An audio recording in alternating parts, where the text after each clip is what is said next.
తెలంగాణకి స్వాగతం. బులెటిన్ లో ముందుగా హెడ్లైన్స్. తెలంగాణ భవన్లో బీఆర్ఎస్ నేతల విలేకరుల సమావేశం.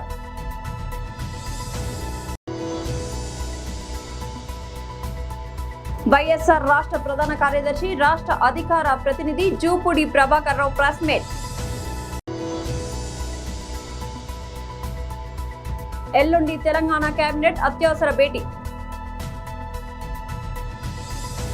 తెలంగాణ భవన్లో బీఆర్ఎస్ నేతల విలేకరుల సమావేశం. గ్రామ సభల తీర్మానం చేయాలి. అవి ఏవి లేకుండా జపాన్ కంపెనీకి ఏదో వినాయకుని భక్తి కాదు, ఉండ్రాళ్ళ భక్తి, ఏదో వాళ్ళకు ఇచ్చే కమిషన్లకు ఆశపడి ఆ ప్రాంత ప్రజల భవిష్యత్తును అంధకారం చేసే విధంగా డంపింగ్ యార్డ్ పెడతారు. డంపింగ్ యార్డ్ అంటే ఈ హైదరాబాద్ మహానగరంలో వెళ్ళిన చెత్తనంతా తీసుకుపోయి అక్కడ రీసైక్లింగ్ పేరుతోటి దుర్వాసన దుర్గంధం వెదజల్లే ఎకో టౌన్ పేరు మీద పెట్టే ఈ డంపింగ్ యార్డు హైదరాబాద్కు జిహెచ్ఎంసి పరిధికి కేవలం 3 కిలోమీటర్లే, 3 కాదు 2 కిలోమీటర్లే.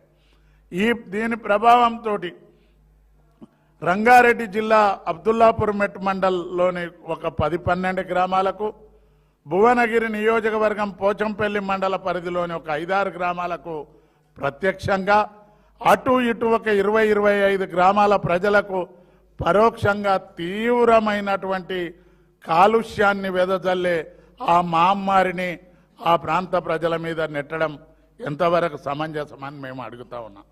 ఇవాళ ముఖ్యమంత్రి గారు మరి ఇబ్రాహీంపట్నానికి, భువనగిరి పార్లమెంటుకు అధికార పార్టీకి చెందిన ప్రజాప్రతినిధులు 2 ఎమ్మెల్యేలు, 1 ఎంపీ.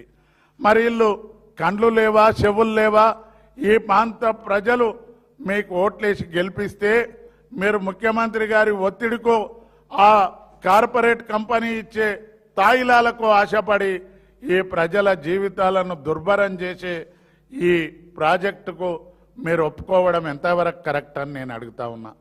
నిన్న ఆ గ్రామాల సర్పంచులందరూ కూడా పార్టీలకు అతీతంగా, కాంగ్రెస్ పార్టీ సర్పంచులు, బీజేపీ సర్పంచులు, అన్ని పార్టీల వారు కూడా వస్తే మేము పోయి, నేను, మా మాజీ శాసనసభ్యుడు కిషన్ రెడ్డి గారు, ఎమ్మెల్సీ దాసోజు శ్రవణ్ గారు అందరం కూడా పోయి జిల్లా కలెక్టర్ కార్యాలయం దగ్గర ధర్నా చేసి వాళ్ళకి సాంఘీభావం తెలపడం జరిగింది. నేను ముఖ్యమంత్రి గారిని ఒక్కడే అడుగుతా ఉన్నా. ముఖ్యమంత్రి గారు తమరు చెప్తావురు ఏడవైనా మూసీని ప్రక్షాళన చేస్తా, మూసీల మంచినీళ్లు ప్రవహించబెడతా అని. నీ ఆలోచన మంచిదే. మేము మూసీని రీసైక్లింగ్ చేస్తా అంటే మేము వ్యతిరేకం కాదు. కానీ ఈ మూసీ నది పక్కనే ఉన్నటువంటి ఈ ప్రాంతంలో డంపింగ్ యార్డ్ పెడితే 10 చినుకుల వాన పడ్డ ఆ డంపింగ్ యార్డులకెళ్ళి ఆ చెత్త చెదారాంలకి వెళ్ళి వచ్చే మురికి నీరు మరి నువ్వు పవిత్రంగా గంగా నదిలాగా చేస్తున్న మూసీ నదిలో కలిస్తే పరిస్థితి ఏమవుతుందో ఒకసారి ఆలోచన చెయ్యి. వైఎస్ఆర్ రాష్ట్ర ప్రధాన కార్యదర్శి రాష్ట్ర అధికార ప్రతినిధి Jupudi Prabhakar Rao press meet. Or otherwise ఒక లిమిటెడ్ కంపెనీ లాగా 3 పార్ట్నర్లు ఉంటే ఒక పార్ట్నరు మాట్లాడు, ఆ మాట్లాడిన పార్ట్నరు స్పెక్టేటర్గా ఉన్న పార్ట్నర్ ఎవరు నేను చెప్పాల్సిన అవసరం లేదు మీకు. ఒకతనికైతే మాట్లాడకుండా ఉండటానికి కొంత పేమెంట్ అట, అంతకుముందేమో ఎన్నికల ముందు మాట్లాడటానికి పేమెంటు, అధికారంలోకి వచ్చిన తర్వాత మాట్లాడకుండా ఉండటం కోసం ఒక రకమైన పేమెంట్. పరిపాలించేది తండ్రి కొడుకులు మాత్రమే. అంటే ఇది టోటల్గా ఒక కుటుంబ కంపెనీగా మారిపోయిన తర్వాత, ఒక లిమిటెడ్ కంపెనీ అయిన తర్వాత కూటమి అనే దానికి అర్థం ఉండదేమో.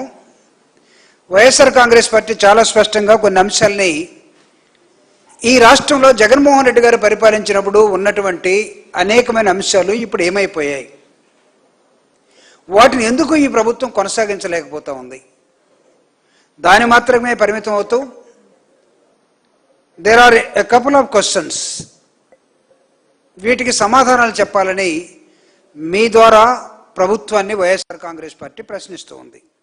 దానిలో పాపం తెలుసో తెలియకో ఎడ్యుకేషన్ మినిస్టర్ పిల్లల దగ్గరికి వెళ్ళి, స్కూల్ దగ్గరికి వెళ్ళి పిల్లలు మీరు చదివి పైకి వస్తేనే, మార్కులు సంపాదిస్తేనే నా ఉద్యోగం ఉంటుంది, నాకు మార్కులు పడతాయి మా నాన్న దగ్గర, కాబట్టి మీరు జాగ్రత్తగా చదవండి అనే ఒక ఫోటో ఇది ఈనాడులో వచ్చింది. పిల్లలందరూ బెంచీల మీద కూర్చొని ఉన్నారు.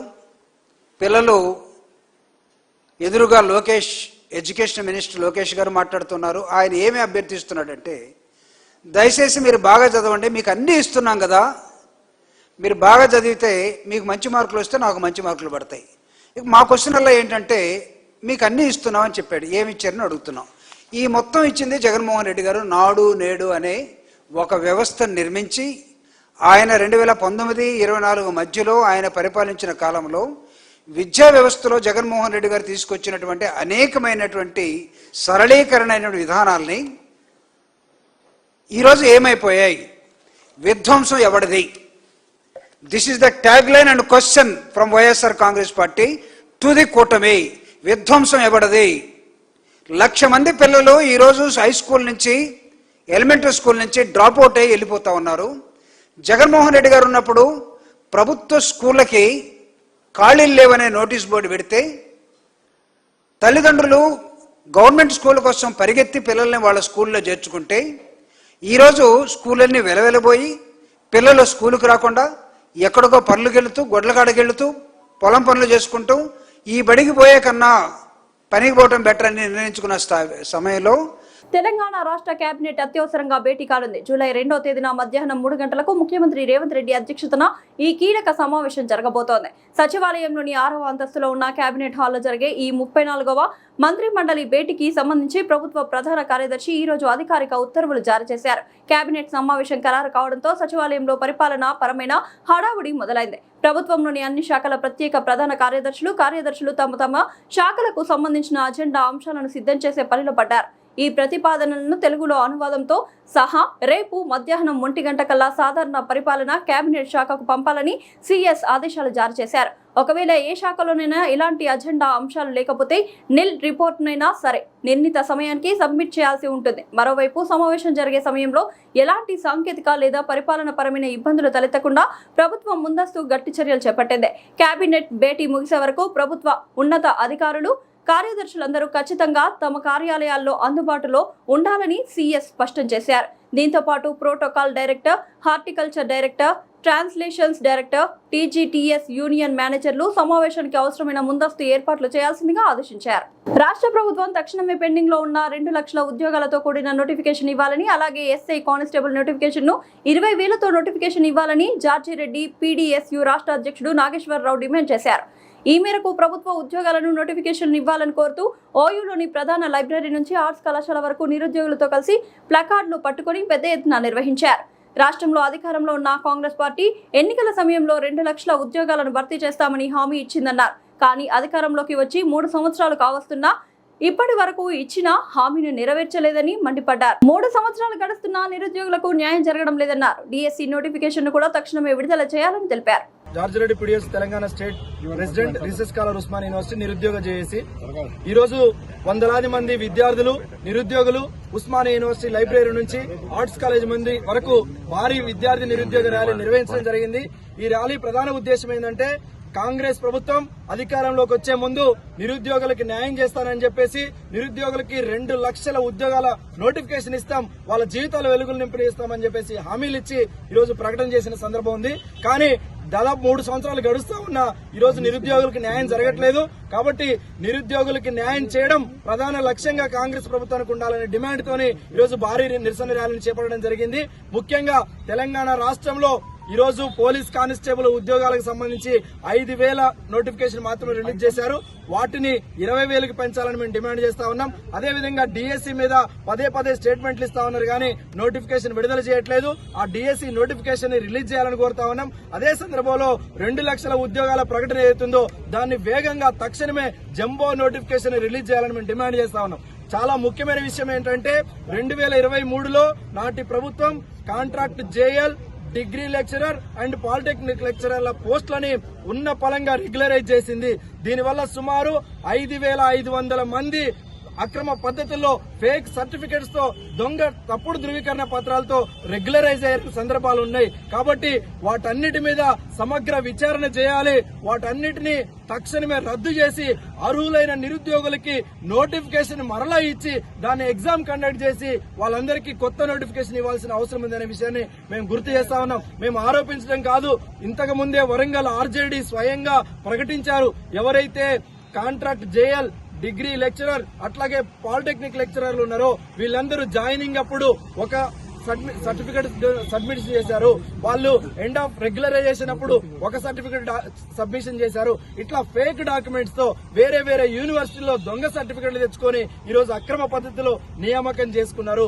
చాలా మంది అధికారులు వాళ్ళ దగ్గర ముడుపులు ముచ్చుకొని వాళ్ళ దగ్గర అక్రమ పద్ధతిలో లంచాలు తీసుకొని వాళ్ళని రెగ్యులరైజ్ చేసిన అభియోగాలు కూడా ఉన్నాయి. కాబట్టి మొత్తం వ్యవహారం మీద సిబిఐ విచారణ చేయాలని కూడా మేము డిమాండ్ చేస్తా ఉన్నాం. తక్షణమే ఈ రాష్ట్ర ప్రభుత్వం ఏదైతే ఇచ్చిన నోటిఫికేషన్ ఉందో పోలీస్ కానిస్టేబుల్ కి సంబంధించి 5,000 కాదు 20,000 పెంచాలని మేము డిమాండ్ చేస్తా ఉన్నాం. డిఎస్సి మీద పదే కాలయాపన చేస్తా ఉన్నారు. తక్షణమే వాటిని రిలీజ్ చేయాలని కూడా మేము డిమాండ్ చేస్తా ఉన్నాం. ఇతర ఉద్యోగ నోటిఫికేషన్లన్నీ కూడా విడుదల చేయాలని తెలియజేస్తా ఉన్నాం. లేకపోతే మాత్రం రాష్ట్ర ముఖ్యమంత్రి పదే పేపర్ స్టేట్మెంట్లలో బహిరంగ సభలలో మాట్లాడుతున్నారు కానీ ఆచరణలో మాత్రం ఒక్కడుగు కూడా ముందుకేయట్లేదు. పిఆర్ స్టంట్స్, పబ్లిక్ స్టంట్స్ బాగా చేస్తా ఉన్నారు కానీ నిరుద్యోగులు న్యాయం చేసే పని మాత్రం చేయట్లేదు. ఉస్మానియా విద్యార్థి లోకం కదిలింది, ఉస్మానియా నిరుద్యోగ లోకం కదిలింది. ఇప్పటికైనా మీరు మీ వ్యవహారం మార్చుకోవాలని చెప్పేసి మేము రాష్ట్ర ప్రభుత్వాన్ని డిమాండ్ చేస్తా ఉన్నాం. ముఖ్యంగా ఏదైతే యూనివర్సిటీలో లైబ్రరీ నుండి ఆర్ట్స్ కాలేజ్ వరకు వందలాది మంది విద్యార్థులు నిరుద్యోగులతో భారీ ర్యాలీ నిర్వహించడం జరిగింది. ప్రధానంగా మేము 3 డిమాండ్లను ఈ ప్రభుత్వం ముందు తీసుకొస్తున్నాం. ఫస్ట్ వన్, ఈ రోజు మీరు 5,000 ఉద్యోగాల నోటిఫికేషన్స్ తో ఈ రోజు కానిస్టేబుల్ నోటిఫికేషన్ ని మీరు విడుదల చేశారు. కానీ 20,000 వరకు వేకెన్సీస్ ఉన్నాయని కూడా మీరు డిక్లేర్ చేశారు. నిరుద్యోగులంటే మీకు అసలు చిత్తశుద్ది లేదు, భయం లేదన్నది చాలా స్పష్టంగా కనబడుతుంది. ఒక విషయాన్ని మేము ఈ రాష్ట్ర ప్రభుత్వానికి, కాంగ్రెస్ ప్రభుత్వానికి గుర్తు చేస్తున్నాం. నిరుద్యోగుల నిరసనలతో పోరాటాల పునాదులపైన ఏర్పడింది మీ కాంగ్రెస్ ప్రభుత్వం. కానీ ఈ రోజు మీరు నిరుద్యోగులను విస్మరించినట్లయితే మరొక్కసారి మీకు కూడా ఆ పోరాటంతోనే సమాధానం చెప్పాల్సి వస్తుందని కూడా మేము చెప్తున్నాం. అదేవిధంగా మరొక విషయాన్ని చెప్తున్నాము. గతంలో 2023లో ఇప్పటి వరకు మేము చాలా సార్లు ఈ విషయం పైన మాట్లాడినా గానీ ప్రభుత్వం రెస్పాండ్ అవ్వట్లేదు. 2023లో రెగ్యులరైజ్ ఎవరైతే కాంట్రాక్ట్ లెక్చరర్లని, జేఎల్ని, డిఎల్ని అట్లానే పాలిటెక్నిక్ లెక్చరర్లని మీరు రెగ్యులరైజ్ చేశారో చాలా మంది ఫేక్ సర్టిఫికెట్స్ తో రెగ్యులరైజ్ అయినటువంటి వాళ్ళు ఉన్నారు. అది మేం చెప్పడం కాదు, అనేక ఆరోపణల తర్వాత కోర్టు మెట్లెక్కిన తర్వాత అధికారులు కూడా వెల్లడించడం జరిగింది, ఒప్పుకోవడం జరిగింది. అవును, ఫేక్ సర్టిఫికెట్స్ తో రెగ్యులరైజ్ అయ్యారని. ఈ రోజు వాళ్ళపైన మీరు చర్యలు ఎందుకు తీసుకోరని మేము అడుగుతున్నాం. ఎవరైతే అధికారులు వాళ్లకు చేతులు చాపి డబ్బులు తీసుకొని వాళ్ళని రెగ్యులరైజ్ చేశారో వాళ్ళని కాపాడడానికి మీరు కొమ్ము కాస్తున్నారా అని ప్రభుత్వాన్ని మేము నిలదీస్తున్నాం. తక్షణమే నిరుద్యోగులకు 20 లక్షలు మీరు ఏదైతే హామీ ఇచ్చారో ఆ నోటిఫికేషన్ ని 2 లక్షల ఉద్యోగాల నోటిఫికేషన్ ని తక్షణమే విడుదల చేయకపోతే ఉస్మానియా యూనివర్సిటీ విద్యార్థి జేఏసీల పక్షాన, అదే నిరుద్యోగ జేఏసీ పక్షాన మళ్ళొకసారి పోరుబాట పట్టాల్సి వస్తుందని కూడా ఈ ప్రభుత్వాన్ని హెచ్చరిస్తాం. మేడ్చల్ జిల్లా బోడుపల్లో 26 కోట్ల నిధులతో రోడ్డు విస్తరణ పనులు. హెచ్ఎండిఏ అధికారులు, మాజీ కార్పొరేటర్లతో కలిసి కాంగ్రెస్ పార్టీ మాజీ మేయర్ తోటకూర అజయ్ యాదవ్ రోడ్ల పరిశీలన. ముఖ్యమంత్రి రేవంత్ రెడ్డి, మేడ్చల్ జిల్లా ఇన్ఛార్జ్ మంత్రి శ్రీధర్ బాబు, మేడ్చల్ జిల్లా డీసీసీ అధ్యక్షుడు తోటకూర వజ్రేష్ యాదవ్ కృతజ్ఞతలు తెలిపిన మాజీ మేయర్ అజయ్, గత 10 సంవత్సరాల్లో బీఆర్ఎస్, బీజేపీ పార్టీలు ఎలాంటి నిధులు బోడుపల్కి తీసుకురాలేదని అన్నారు. ప్రజాపాలనలో కాంగ్రెస్ ప్రభుత్వం నిధులతో బోడుపల్ను అభివృద్ధి చేస్తుంటే చూస్తూ ఓర్వలేకపోతున్నారన్నారు. రాబోయే ఎలక్షన్లలో కార్పొరేట్ స్థానాలతో పాటు మేయర్ పీఠం కూడా కైవసం చేసుకుంటామని అజయ్ యాదవ్ తెలిపారు.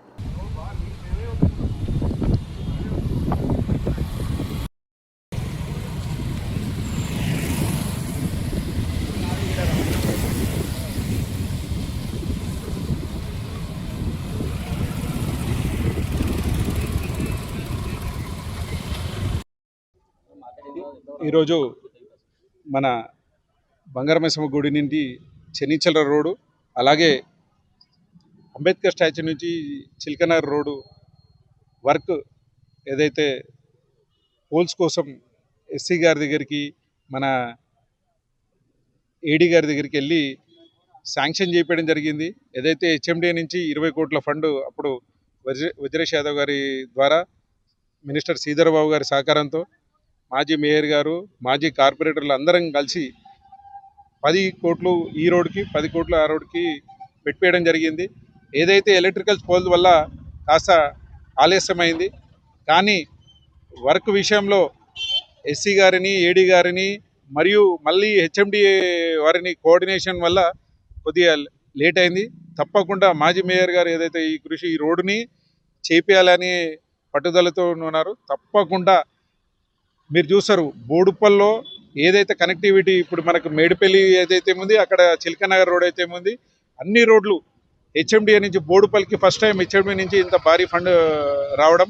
తప్పకుండా దీన్ని యూజ్ చేసుకొని ప్రజలకు అతి త్వరలో అందుబాటులో తీసుకొస్తామని తెలియజేస్తూ ఈ అవకాశం కల్పించిన వారికి అందరికీ ధన్యవాదాలు. ఏదైతే బోడుపల్లి నుంచి చెంగచెర్లకి అలానే అంబేద్కర్ స్టాచ్యూ నుంచి కూడా చిలకనగర్కి ఏదైతే రోడ్డు విస్తరణ పనులు జరుగుతున్నాయో దానికి హెచ్ఎండి అధికారులు దాదాపు 20 కోట్లతోటి ఈ రోడ్ స్టార్ట్ అవ్వడం జరిగింది. దీనికి కొంచెం ఏదైతే పోల్ షిఫ్టింగ్ వల్ల దానికి డిలే అయ్యింది. ఆ పోల్ షిఫ్టింగ్ కూడా ఈరోజు టెండర్ అయిపోయింది. దాదాపు ఈ 2 రోడ్లకు కలుపుకొని 26 కోట్లతోటి ఈరోజు డెవలప్మెంట్ జరుగుతుంది. దీనికి ముఖ్యంగా ఏదైతే ఫండ్ శాంక్షన్ చేసిన మన ముఖ్యమంత్రి రేవంత్ రెడ్డి గారు, అలానే ఇన్ఛార్జ్ మంత్రి శ్రీధరబాబు గారు, అలానే ముఖ్యంగా మన డీసీసీ అధ్యక్షులు మన నాన్నగారు వజ్రేష్ యాదవ్ గారికి ప్రత్యేకమైన ధన్యవాదాలు. ఎందుకంటే గతంలో మనం బోడుపల్లి కార్పొరేషన్లో 10 సంవత్సరాలు బీఆర్ఎస్ పార్టీ పరిపాలించినా కానీ ఒక్క రూపాయి కూడా నిధులు తీసుకొని రాలేదు. కానీ కాంగ్రెస్ పార్టీ బోడుపల్లిలో మన ప్రజాపాలన ఏర్పడిన తర్వాత దాదాపు ఈరోజు 100 కోట్ల నిధులతోటి బోడుపల్లి డెవలప్మెంట్ జరుగుతుంది. దీనికి ముఖ్యంగా కారణం ఏంటంటే మన ముఖ్యమంత్రి గారు గతంలో ఇక్కడ ఎంపీగా పనిచేయడం జరిగింది.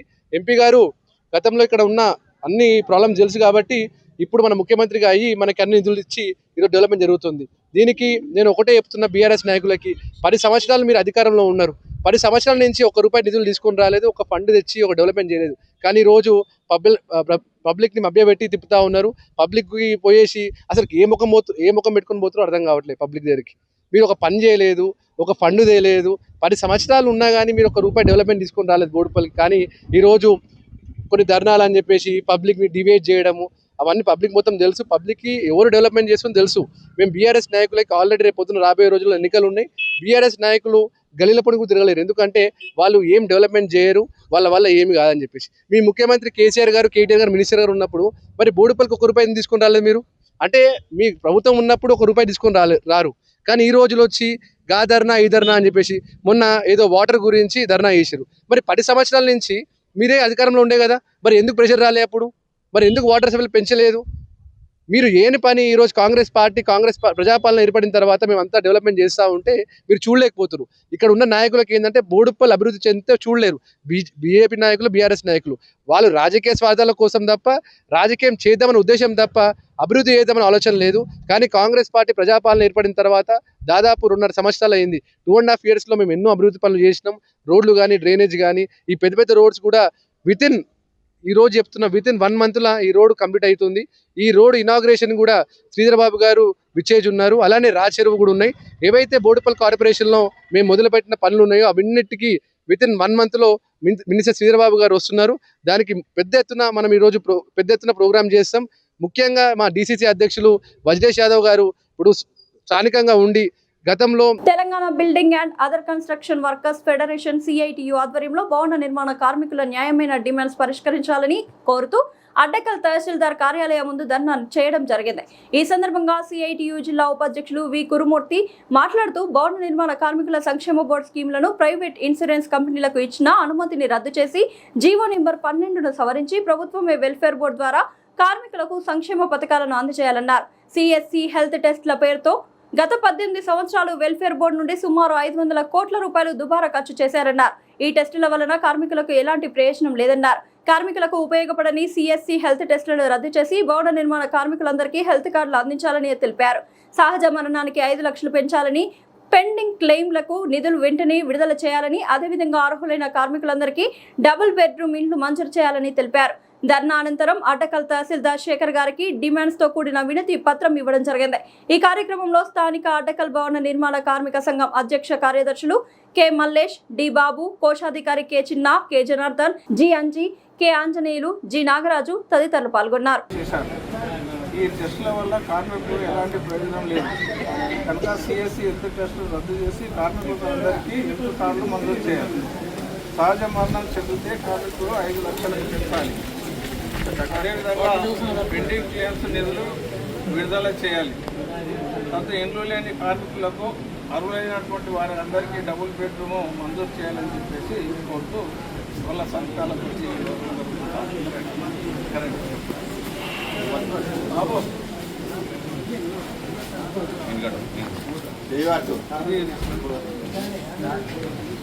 దగ్గరికి రండి.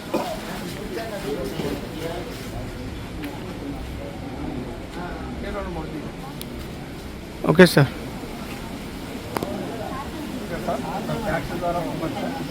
బులెటిన్ ముగించే ముందు హెడ్లైన్స్ మరోసారి. తెలంగాణ భవన్లో బీఆర్ఎస్ నేతల విలేకరుల సమావేశం.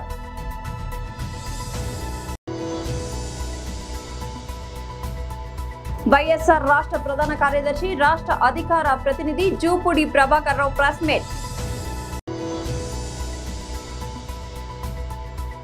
ఎల్లుండి తెలంగాణ కేబినెట్ అత్యవసర భేటీ.